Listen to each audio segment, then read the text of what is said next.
The Ribble Head Viaduct, or Batty Moss Viaduct, carries the Settle Carlisle Railway across Batty Moss in the valley of Riverhead in North Yorkshire. The viaduct, built by Midland Railway, is 28 miles northwest of Skipton and 26 miles southeast of Kendal. It is a Grade 2 listed structure.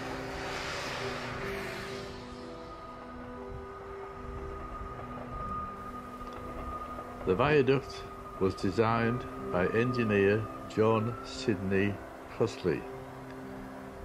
The first stone was laid on the 12th of October 1870 and the last in 1874. 1,000 navvies built the viaduct and established shanty towns on the moors for themselves and their families. They named the towns after the Victorians in the Crimean War, well-to-do districts of London, and biblical names. There were many smallpox epidemics and deaths from industrial accidents. Around 100 navvies were killed during its construction, and there were around 200 burials of men, women and children in the graveyard at Chapel Lee Dale, dating from the time of its construction. The church has a memorial to the railway workers.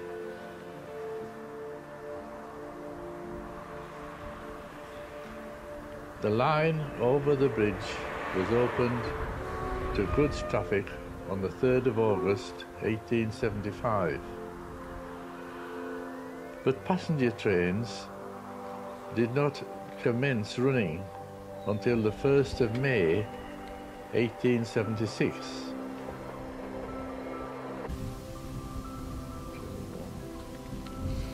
The viaduct is 440 yards long and 104 feet above the valley floor at its highest point.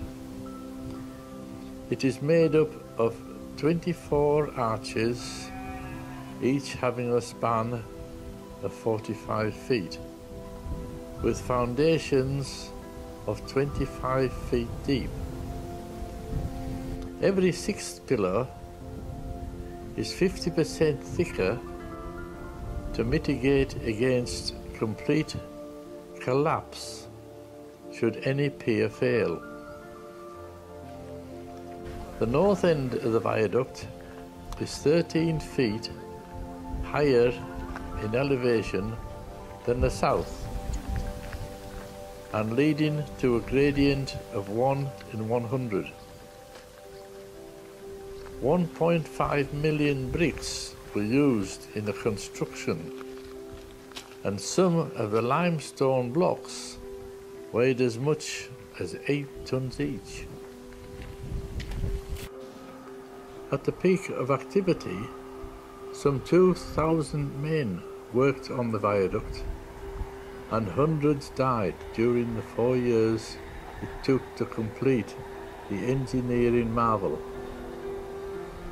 It was constructed, as was the whole line, built almost entirely by men without assistance of machinery.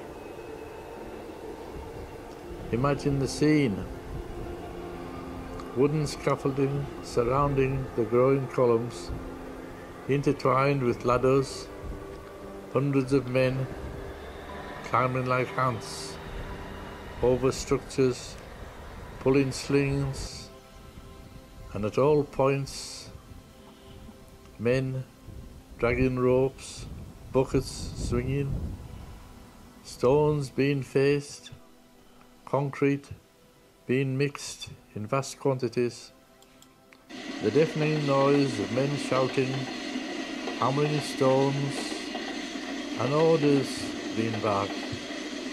Add on to that the wind and the rain. It would not be a pleasant place to work.